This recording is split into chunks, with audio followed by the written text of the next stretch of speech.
What is a human being? To really understand yourself, we have to understand what the great thinkers in history thought about this fundamental question.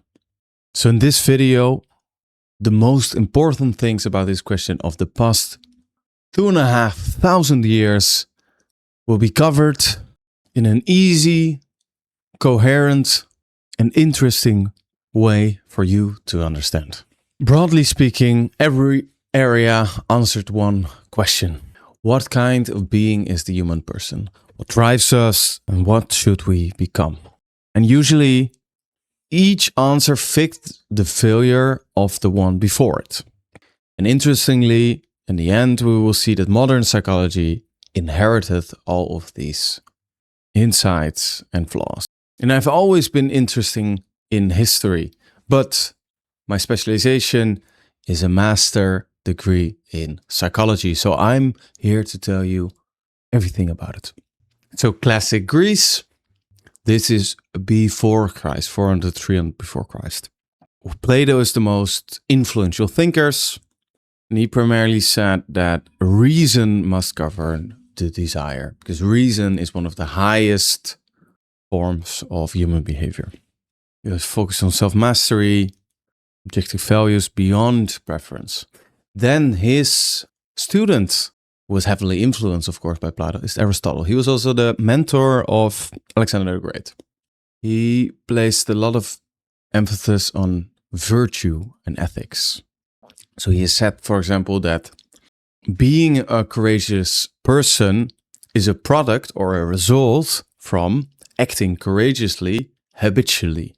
We see that Plato lives on in self-regulation research, and Aristotle lives on in habit science and cognitive behavioral therapy.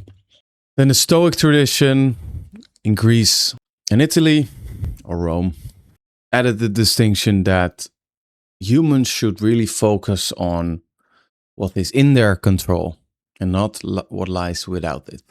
So Marcus Aurelius, the emperor, is very famous.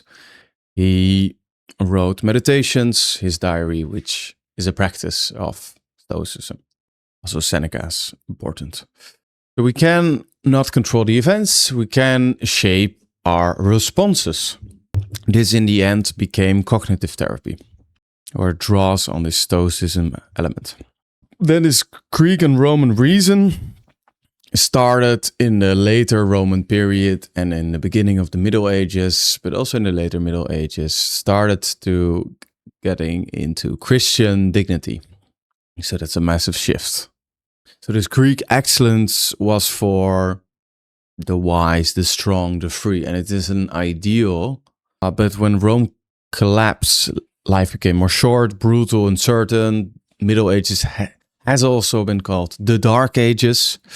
And people needed this belief in themselves that they were of inherent value, not dependent on the achievements with so low upward mobility. So this dignity before performance became so important that the fundamental belief was that every human being has worth simply for being a human. But equal in worth, not equal in ability. Very important. The Christian thinkers also focuses heavily on ethics, the cardinal virtues, and the shortcomings of humans. In the Christian tradition called sin. This unconditional worth returns later in Rogers, which is humanism's psychology. We'll get into that later. Conscience and guilt become more of a moral psychology. But then 1400, 1500, a shift emerges, mainly in northern Italy, called the Renaissance. Not waiting for heaven, but also developing on earth. For thousands of years, the goal was live a good life for the next life. And then these trade cities, historians rediscovered these Greek texts that changed the whole narrative. And they saw that in thinking, a lot of these primarily Greek philosophers, were so far ahead of their time that they were thinking, hey, what is the ultimate thing a human can become? So the Renaissance is the discovery of the human potential. They call it also the Renaissance man, or the Homo universalis, is an ideal that integrates body, intellect, art, skills, character, developed together as a whole. You could also say this is the ancestor of self-actualization. Think Maslow's hierarchy of needs, the highest being developing your actual self. Then a shift from human potential to human reason became the most changing factor in Europe. Religious wars burned Europe for more than a century, and authority failed. And scientists like Newton showed there are these natural laws that everything obeys. The earth, the planets, but even humans. You can't fly, for example, with just the will to fly. So if reason can decode the heavens and humans may just be atoms, an animal, or a machine, maybe reason is higher than this divine aspiration of primarily the Middle Ages. And maybe it should even govern society. This shift in thinking among elites is called the Enlightenment. Rationalism, this is more in line with Plato. Descartes, Spinoza, truth through logic. And empiricism, Locke, Hume, which this is more in line with Aristotle. Knowledge begins in observation and the evidence you find there. So the scientific method becomes then a thing. The reason proposes something, and your observation will test this theory and will find the evidence. And this becomes then a mechanism which brings about the scientific revolution. So modern psychology couldn't exist without this reason and this scientific method. So every validated questionnaire, in academic psychology, all relies on these principles from the Enlightenment period. This focused on reasoning also brings about an inferiority complex of the human, and it became this. There came a counter to this pure reason, more of the rebelling heart. There were these factories. Factories turned people into productive units. Reason should measure everything and explain away wonder, which brought forth the feeling that essential things were lost. And it created Romanticism. During the times of the French and American Revolution. It saw humans more than a calculated machine and asked the question, what is lost when reason becomes the only guide to life? And their answer was feeling, imagination, nature, authenticity, also the inner life of humans. And their blind spot was that you have all these thoughts, you have all these feelings, but they can also deceive. And it can also be a feeling that leads to an outcome that is not necessarily virtuous. But it started this focus on authenticity, emotion research, and the inner life, which is very important in current psychology. Then a shift became again apparent. Before the Enlightenment, God was the most important thing. And then this higher order thing created an empty space, nothing beneath. Science explained nature without God. Feelings gave no shared values. So the old moral framework that existed for around a millennia quietly collapsed. And Nietzsche named the crisis before anyone felt it, the crisis of nihilism. Nihilism, the crisis of inherent meaning. What do you do when the old values you have collapse? So he famously said, God is dead.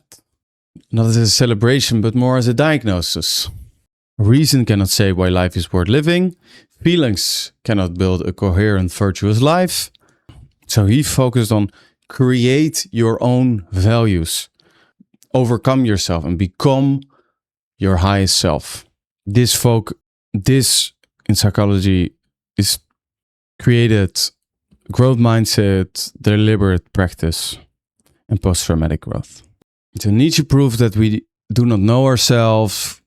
Romanticism also stated, so Nietzsche and Romanticism focused more on knowing yourself and your feelings and your inner world.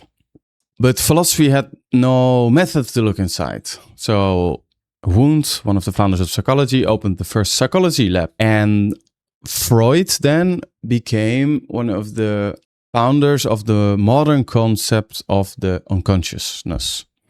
And at this point, we see that philosophy becomes psychology has always been a branch of philosophy, but then we see, because of these new methods and these to research psychology, that it branches off from psychology. And one of the most famous foundational figures is Sigmund Freud. He said, "You are not a master in your own house."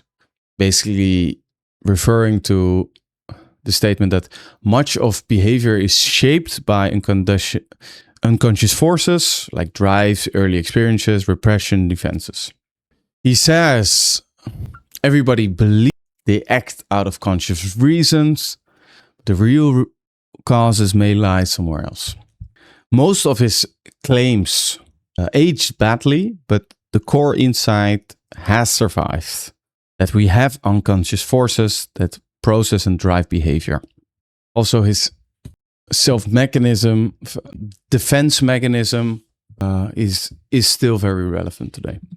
He had two heirs, Freud, and they broke away from his as students. So Jung, which asked the question, which part of myself have I not yet integrated? The shadow, individuation, focusing more on a spiritual, self-transcendent approach to the inner world. And Adler asked the question, what am I trying to achieve through the way I live? And he says that everybody has to some degree an inferiority complex. And this is not necessarily bad. This drives people to set goals, take responsibility, and in the end, hopefully transition from this inferiority to contribution in society. So Jung shaped more of culture then, because he doesn't use scientific method as well. And Adler shaped more coaching, educations, and cognitive behavioral therapy. So Freud can also be seen as Romanticism reborn. Deep, rich, inner nature, but also impossible to prove or disprove.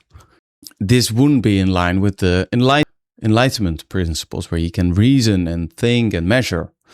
So then behaviorism answered to a way of psychology that could be measured, tested, and replicated. So for a long, long time in the 20th century, behaviorism dominated psychology. And they stated that behavior is shaped by the environment, conditions, reinforcement, habit. They also state that they also approach human as a black box. There is an input and there is an output. And what happens in between is not relevant. I don't like this reductionistic perspective. So it evolved a bit, and in that century, cognitive psychology became more prominent, which added that we respond not to the events, but our interpretation of the events. Again, this is Stoicism in a different form, with more data-driven. So behaviorism made psychology into a more academic, statistical field, which it needed. But it's also very rigorous. Cognition gave it back its mind. So these streams of psychology saw it as an organism, as a machine, and the personal side became less apparent. Freud saw patients, Skinner from behavioral therapy saw more pigeons or animals. Neither had a picture of a healthy, flourishing human being. Psychology needed to recover the dignity, freedom, and growth. And then the humanistic psychology became prominent after the 50s. Rogers is one of the most famous, said, people grow under empathy, authenticity, and unconditional positive regard. Problems arise from conditional acceptance. I'm only worthy when I perform. We see in here the Christian dignity, the Renaissance potential, but also the romantic authenticity. Now, in a clinic form. Then another really relevant stream you should know is existential psychology. So this has to do with meaning-seeking being. So Freud said humans have needs and they want to fulfill them, or they want pleasure. Adler says the will to power or strive for significance. And Frankl said, no, humans are more focused on meaning. The will to meaning is the most strongest and most relevant. So he fuses the whole line. The Stoic attitudes, the Christian dignity, the Nietzschean endurance, and the Adlerian purpose. And he tested it, or he came with this theory, tested in Auschwitz. I made videos about this. Look it up if you are more curious about Frankl. Today, this also focuses on Steger and Baumaster, which made meaning more measurable. I also have videos about that. All these theories we discussed were on the premise that there could be one universal truth. More popular became the belief that everything is relative. The Enlightenment promised one truth, founded by reason, valid for everyone. But then the two world wars were run by rational modern state. This trust collapsed a little bit. The new claim, every universal truth is just a perspective with power behind it. This is the start of postmodernism. Not my favorite. So every truth carries language, culture, power, and context. It's good to look on what assumptions information is based. So this influences bias awareness and cultural context in modern psychology. So psychology today did not replace all this history. It became a laboratory for all these different, influential, important streams of thought about who humans are. Every area discovered a real piece of the human being, what humans are. And the mistake was calling it that this one piece represented the whole. So philosophy as more of the question, and psychology is how we test the answers. This video is a big overview for you to understand the context of modern psychology and the theories, and to know which streams of thought there are. If you are more interested in specific theories, look at my channel. I cover all sorts of theories for you to understand yourself better and develop yourself as a person, so you can become the person you have always wanted, to create the reality that you desire. So click this video recommended for you right now.